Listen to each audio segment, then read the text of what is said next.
여러분을 사로잡고 있는 생각은 무엇입니까? 여러분은 그 생각에서 어떻게 벗어나고 있습니까? 오늘 성경에는 하나님께서 그 죄 가운데 빠진 이스라엘 백성들에게 크게 진노하시는 장면입니다. 심판하시겠다는 겁니다. 그러자 모세가 목숨 걸고 내 백성 살려주십시오, 내 백성 구원해 주십시오, 용서해 주십시오, 하나님 앞에 간절히 기도하고 하나님이 모세의 기도를 들으시고 그들에게 내리신 말씀, 그들에게 명령과 약속의 말씀을 주시는 것이 오늘 본문의 내용입니다. 오늘 본문을 조금 더 잘 이해하기 위해서는 바로 앞장에 나오는 출애굽기 32장을 이해할 필요가 있습니다. 모세가 십계명을 받기 위하여 시내산에 올라갔습니다. 그리고 오랫동안 내려오지 않습니다. 그러니까 산 아래에 있는 이스라엘 백성들이 불안해지기 시작했습니다. 지도자가 없다는 것 때문에 불안해져서 아론을 찾아가서 이렇게 말합니다. 우리를 인도할 신을 만들어 달라고. 그러자 아론이 이렇게 얘기합니다. 너희들 귀에 있는 금고리들 다 가지고 오라고. 그리고 그것을 부어서 금송아지 형상을 만들게 됩니다. 그리고 이렇게 이야기합니다. 이것이 우리를 애굽에서 구원한 신이라고, 하나님이라고. 영적인 하나님을 금송아지 만들어 놓고 이것이 하나님이라고 우상을 만든 것입니다.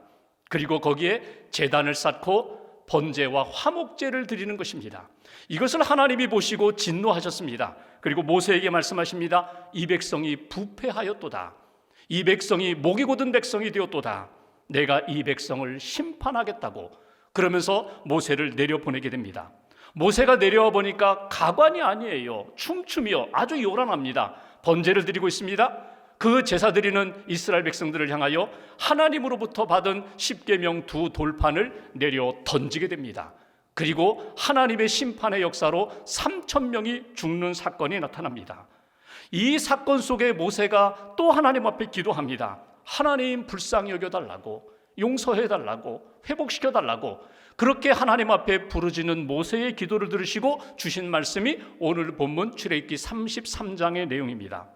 오늘 출애굽기 33장을 통하여 이스라엘 백성들에게 주신 말씀, 그리고 오늘 저와 여러분들에게 주시는 하나님의 말씀이 무엇일까? 먼저 33장 3절 말씀을 봉독하겠습니다. 제가 봉독합니다. 너희를 젖과 꿀이 흐르는 땅에 이르게 하려니와 나는 너희와 함께 올라가지 아니하리니 너희는 목이 곧은 백성인즉 내가 길에서 너희를 진멸할까 염려함이니라 하시니. 오늘 하나님이 두 가지를 말씀하세요. 올라가라는 거예요. 약속의 땅, 가나안 땅으로 올라가라. 그러면서 이어서 주시는 말씀이 나는 올라가지 않겠다. 나는 너희들과 함께하지 않겠다는 거예요. 약속의 땅이니 이미 약속했으니 너희들이 가야 돼. 올라가라고. 그런데 나는 가지 않겠다고. 그러니까 모세의 마음이 불붙듯했습니다. 하나님, 우리만 보내시면 어떻게 합니까? 하나님 같이 가셔야죠. 우리만 보내시면 어떻게 합니까? 이렇게 간구하는 가운데 하나님이 주신 명령, 첫 번째 명령이 있습니다. 5절 말씀을 보실까요? 5절 한 절을 우리가 같이 봉독하겠습니다. 여호와께서 모세에게 이르시기를 이스라엘 자손에게 이르라. 너희는 목이 곧은 백성인즉 내가 한순간이라도 너희 가운데에 이르면 너희를 진멸하리니 너희는 장신구를 떼어내라. 그리하면 내가 너희에게 어떻게 할 것인지 정하겠노라 하셨습니다. 아멘. 여기 눈에 띄는 구절이 있어요. 너희는 장신구를 떼어내라고 그렇게 하나님이 말씀하십니다. 장신구는 뭐예요? 장식품이에요. 액세서리예요. 이스라엘 백성들이 애굽에 머물 동안 애굽 사람들이 늘 하고 다녔던 장신구를 지금 출애굽한 이스라엘 백성들 광야에 있으면서도 여전히 그것을 붙이고 그것을 의지하며 살고 있었다는 것입니다. 남자들은 반지를 낍니다. 또는 고리를 하고 다닙니다. 여자들은 반지, 목걸이뿐만 아니라 그들 삶에 아름답게 보이는 것들로 치장했습니다. 손목걸이, 발목걸이, 심지어는 코걸이까지 했다는 거예요.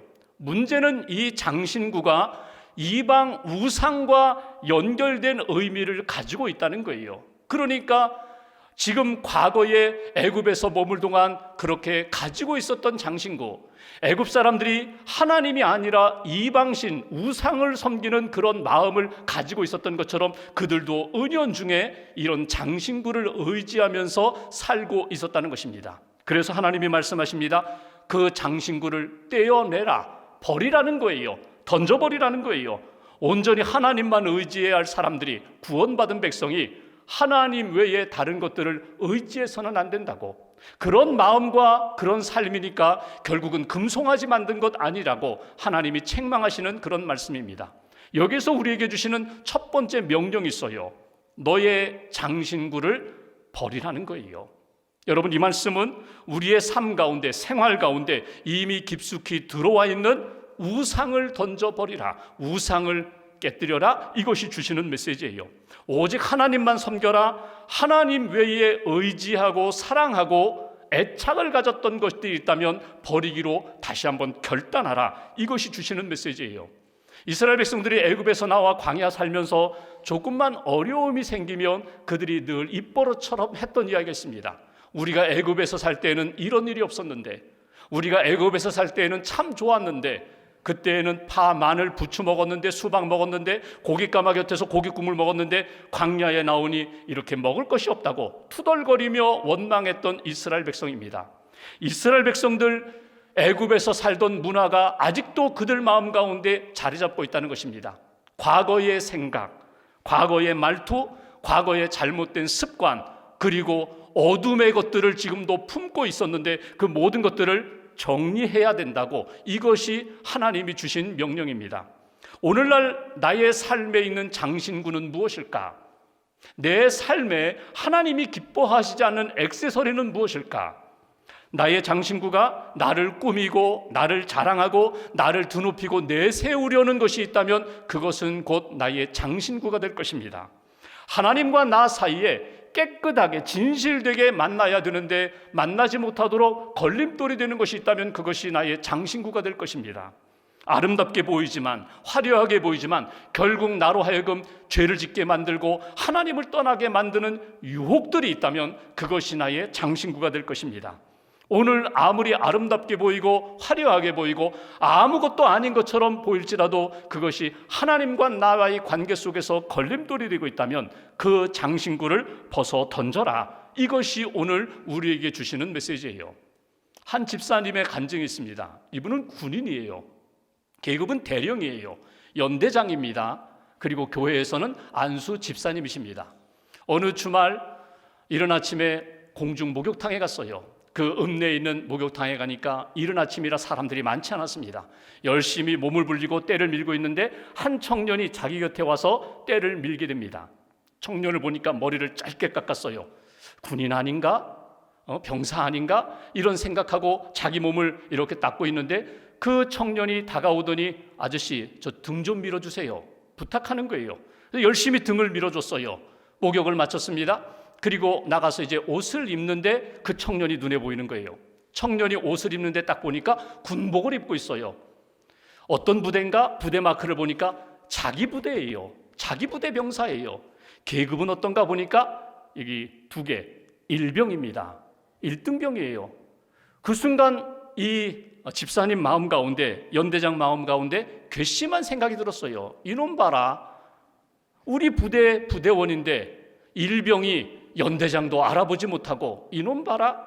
근데 순간 또 돌이켜보니까 그럴 수 있지. 일병이 어떻게 지휘관 얼굴을 그렇게 잘 알아볼 수 있겠어? 그럴 수 있겠지. 옷을 다 벗었는데 벌거벗고 나가서 목욕하는데 그 지휘관 알아볼 수 있겠어? 이런 생각이 찾아옵니다. 그 순간에 하나님이 이 집사님 마음 가운데 이런 마음을 주셨어요. 사람이 군복 벗고 계급장 떼고 벌거벗고 만나니 아무것도 아니구나. 나는 아무것도 아니구나. 하나님 앞에 세상의 계급장을 떼고 내가 선다면, 벌거벗고 선다면 하나님이 나를 어떻게 보실까? 하나님 앞에서 나는 어떤 모습일까? 여러분, 하나님을 만나는데 적어도 가면은 벗어야지요. 하나님보다도 사랑하는 것들은 내려놓아야죠. 하나님보다도 의지하는 것들은 내려놓아야죠. 이것이 오늘 너희가 진정으로 이스라엘 백성들에게 나와 동행하기를 원하느냐? 은혜 받기를 원하느냐? 그렇다면 네가 의지하고 사랑하는 것들은 정리해야지, 내려놓아야지. 내가 너를 붙들리라, 함께 올라가리라 주신 메시지입니다. 장신구를 벗어던지고 하나님 앞에 진실함으로 만날 수 있는 저와 여러분들 되시기를 주님의 이름으로 기원합니다. 두 번째로 장신구를 떼어난 다음에 모세가 회막에서 하나님의 임재하심을 경험하게 됩니다. 그러면서 또다시 하나님 앞에 질문을 던져요. 12절 말씀 보실까요? 12절 제가 앞부분만 봉독하겠습니다. 모세가 여호와께 아뢰되 보시옵소서, 주께서 내게 이 백성을 인도하여 올라가라 하시면서 나와 함께 보낼 자를 내게 지시하지 아니하시나이다. 이 얘기 뭐예요? 나보고 올라가라고 하시면서 왜 동반자, 함께 동역할 수 있는 사람 붙여주지 않으세요? 사람을 보내주세요. 이것이 오늘 모세가 하나님 앞에 요청하는 내용이에요. 홀로는 힘들다는 거예요. 함께 할 수 있는 동역자, 함께 손잡고 힘을 모아서 뜻을 같이 할 사람을 내게 보내달라고 한 사람을 요구하는 것을 우리가 보게 됩니다. 여러분, 모세 곁에 사람이 없었나요? 있었어요. 충성스러운 하나님 앞에 신실한 여호수아도 있습니다. 그런데 아직은 어려요. 아직은 미숙해 보여요. 아론도 있어요. 자기 형 아론. 그 형 아론이 듬직한데 알고 보니까 금송아지 만들고 우상을 숭배하면서 하나님 앞에 불신앙으로 살아가고 있습니다. 또 자기를 배신한 거나 마찬가지예요. 의지하고 싶지 않아요. 의지할 대상이 아니에요. 그러니까 오늘 모세가 하나님 앞에 요구하는 것은 신실한 사람 한 사람 보내달라는 거예요. 뜻을 같이 하는 사람, 함께 의지할 사람 내게 붙여주세요. 동행할 사람을 오늘 하나님 앞에 요구합니다. 이 요구에 대하여 하나님이 주신 응답은 무엇일까요? 약속의 말씀을 주십니다. 14절 말씀 보실까요? 14절 한 절을 같이 봉독하겠습니다. 여호와께서 이르시되 내가 친히 가리라. 내가 너를 쉬게 하리라. 아멘. 하나님이 앞에서 사람 보내주세요. 동역자, 친구, 위로자, 함께할 사람 보내달라고 했는데 하나님의 대답은 이것입니다. 내가 친히 가리라. 우리에게 주시는 두 번째 메시지, 하나님이 우리에게 주시는 약속의 명령, 약속의 말씀이 있습니다. 내가 친히 가리라. 내가 함께 하겠다는 것입니다. 내가 동행하겠다는 것입니다. 내가 너를 인도하여 약속의 땅 가나안 땅까지 이르게 하리라. 여기 친히 가리라는 이 말씀이 원문을 보면은 얼굴이 가리라. 내 얼굴이 너와 함께 가리라. 그 말씀이에요. 얼굴이 의미하는 게 무엇일까요? 친밀함입니다. 관심입니다. 사랑입니다. 내가 너 얼굴과 얼굴 만나서 대하는 것처럼 내 곁에 떠나지 않고 너와 함께 가리라. 이것이 오늘 하나님이 모세에게 주신 약속입니다. 성경을 보시면 내가 너와 함께 하리라, 내가 너와 함께라, 정말 수도 없이 많이 등장해요. 하나님이 함께 하신다는 말씀 가운데 이사야 43장에 보면 2절에 이렇게 말씀하십니다. 내가 물 가운데 지날 때에도 내가 너와 함께 하리라. 불을 지날 가운데, 불 가운데 지날 때에도 내가 너와 함께 하리라. 그러면서 내가 이처럼 너희와 함께 하는 근거가 있다는 거예요. 이유가 있다는 거예요. 7절을 보면은 하나님이 이렇게 말씀하십니다. 그들을 내가 지었기 때문에, 그들을 내가 만들고 구원했기 때문에. 여러분, 하나님이 우리의 창조주가 되시고 구원자가 되시고 목자가 되시기 때문에, 내 백성이기 때문에 내가 그들을 버리지 않고 붙들고 함께 하리라. 이것이 주시는 메시지예요. 하나님이 함께 하시는 사람들, 여러분 힘을 얻을 수 있습니다. 평안할 수 있습니다. 담대할 수 있습니다. 오늘 하나님이 모세에게 꼭 심어주고 싶은 것은 이것입니다. 나만 너와 함께하면 문제없어. 사람들이 없다고, 친구가 없다고? 괜찮아. 내가 너와 함께하면 그 모든 역사 가운데 은혜로운 역사가 나타날 거야. 하나님의 능력이 나타날 거야. 성탄절에 우리가 아기 예수를 기다립니다. 대강절에 주님의 오심을 기다리며 준비하는 이때에 가장 중요한 신앙이 무엇인가 하면 임마누엘 신앙입니다. 하나님께서 우리와 함께하기 위하여 사람의 몸으로, 우리와 같은 몸으로 이 땅에 오신 것이 성탄절입니다. 임마누엘, 우리와 함께 하셨습니다.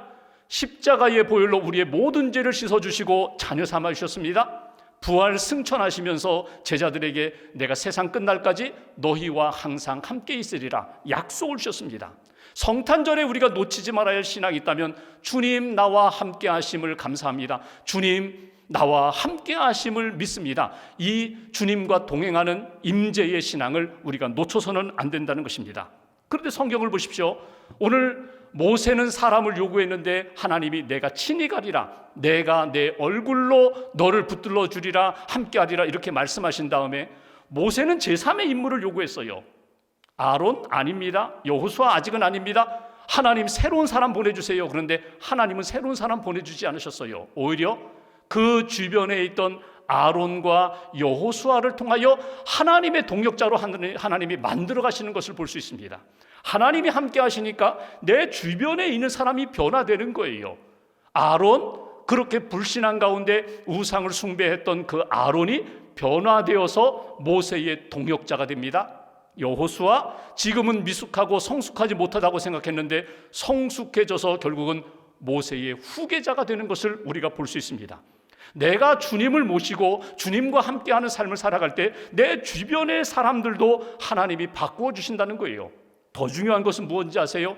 하나님이 함께 하시니까 내가 바뀌는 거예요. 모세 자신이 바뀌는 거예요. 믿음이 없었던 그가 믿음의 사람이 되고, 소망이 없던 사람이 소망의 사람이 되고, 사랑하지 못했던 사람이 풍성한 사랑의 사람으로 하나님이 모세를 바꿔주시는 것을 우리가 보게 됩니다. 오늘 주시는 메시지, 내가 친히 가리라, 내가 너희와 친히 함께하리라. 그러면 어떤 역사가 나타나요? 14절에 있는 말씀처럼 내가 너를 쉬게 하리라, 평안을 주시겠다는 거예요. 사람들로부터, 세상으로부터 얻는 평안함이 아니라 하나님이 함께 하심으로 주시는 평강의 역사로 너와 함께 하리라, 너를 인도하리라. 오늘 다시 한번 우리 가운데 임하시는 하나님을 꼭 붙잡으시고 주님을 영접하시고 주님과 함께 평강의 길을 걸어가는 저와 여러분 되시기를 주님의 이름으로 기원합니다. 마지막 세 번째, 하나님이 함께 하심을 확인받았습니다. 인도하시겠다고 하신 약속을 받았습니다. 그럼에도 불구하고 모세가 또 한 번 하나님 앞에 질문을 합니다. 18절 말씀을 보실까요? 제가 봉독합니다. 모세가 이르되 원하건대 주의 영광을 내게 보이소서. 주의 영광을 내게 보이소서. 이 말은 뭐냐면, 여러분, 주님이 나와 함께 하신다는 증거를 좀 보여달라는 거예요. 큰 은혜를 좀 보여달라는 거예요. 하나님이 임재하시는 큰 사건을 좀 체험할 수 있게 해달라고, 주의 영광을 내게 보여달라고 오늘 모세가 하나님 앞에 요구하는 것을 보게 됩니다. 여러분, 여기에서 왜 자꾸 모세는 이렇게 믿음 없는 사람처럼 자꾸 이렇게 하나님 앞에 요구하는가, 왜 자꾸 이렇게 하나님 앞에 요청하는가, 이렇게도 볼 수 있지만 또 한편으로 본다면 여러분, 모세의 그 열망을 한번 주목해 보세요. 하나님이 함께 하셔야 되는데, 하나님의 뜻을 이루어야 되는데, 하나님이 원하신 그 사명 끝까지 감당해야 되는데 주님의 영광 보여주세요. 주님의 은혜, 주님의 임재하심 체험하게 해주세요. 이 열망이 너무나 소중하다는 거예요. 특별히 그 열망은 세상의 복이 아니라 하늘의 영광을 사모하는 거예요. 하나님의 임재, 하나님의 영광을 사모하는 이 모세의 그 속에 있는 열정과 주님을 향한 뜨거운 사랑을 여러분 놓치지 마시라는 거예요. 모세가 하나님 앞에 영광을 사모합니다. 그때 하나님이 주신 대답이 무엇입니까? 오늘 본문 한번 19절 말씀 보십시오. 19절 한 절을 함께 봉독합니다. 여호와께서 이르시되 내가 내 모든 선한 것을 내 앞으로 지나가게 하고 여호와의 이름을 내 앞에 선포하리라. 나는 은혜 베풀 자에게 은혜를 베풀고 긍휼히 여길 자에게 긍휼을 베푸느니라. 아멘. 귀한 말씀이에요. 하나님 영광 보여주세요. 그랬더니 하나님이 하시는 말씀이 내가 은혜를 베풀어 주리라. 내가 긍휼을 베풀어 주리라. 너는 은혜 받을 만한 사람이야. 너는 하나님의 긍휼을 입을 만한 사람이야. 내가 은혜를 베풀고 긍휼을 베풀어 주리라. 이것이 하나님이 모세에게 내려주신 약속입니다. 여기 세 번째 우리가 붙들어야 할 메시지가 있어요. 하나님의 영광을 구하던, 그 은혜를 구하던 모세에게 주신 말씀, 오늘 우리에게, 나에게도 주신 말씀이에요. 내가 너에게 은혜를 베풀어 주리라. 내가 너를 긍휼히 여겨주리라. 긍휼을 베풀어 주시겠다는 말씀입니다. 여러분, 모세가 시내산에서 이미 하나님의 영광을 체험했던 사람이에요.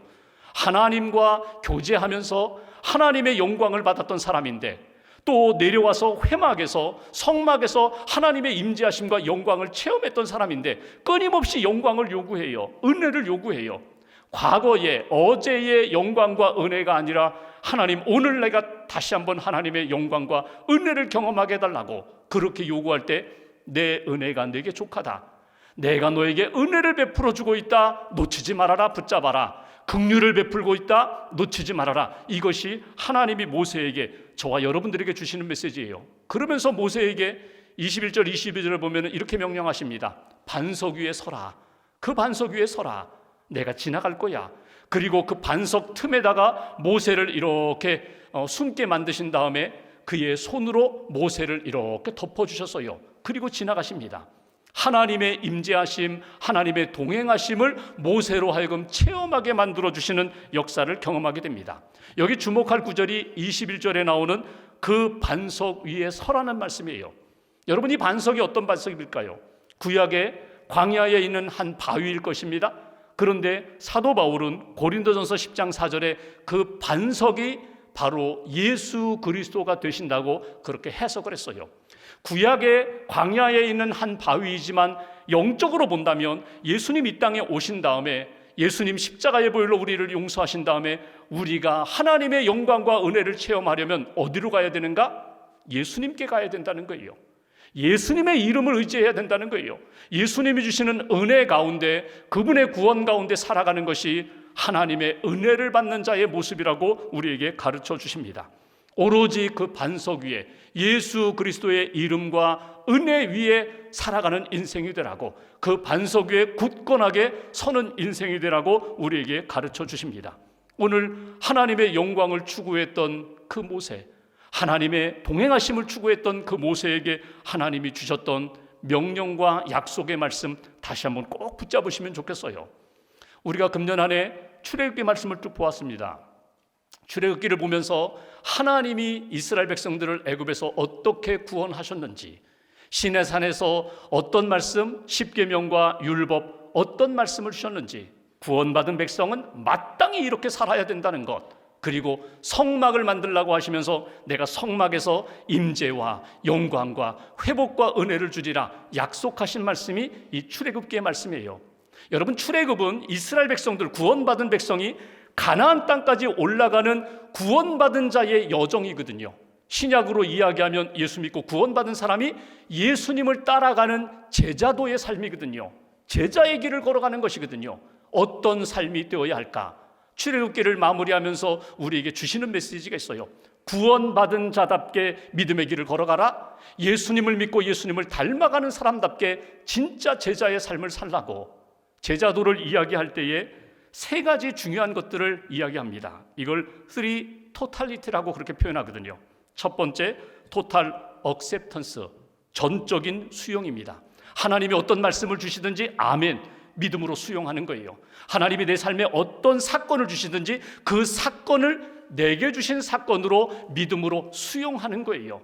믿음으로 받아들이는 거예요. 하나님이 이 사건을 통하여 큰 일을 이루실 거야.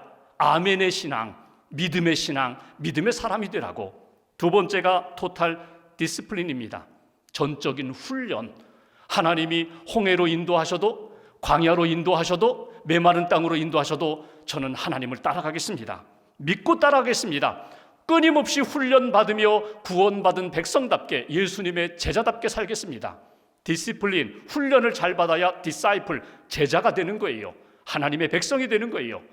두 번째, 전적인 훈련. 그리고 세 번째, 토탈 커미트먼트, 전적인 위탁, 하나님 앞에 맡기라는 거예요.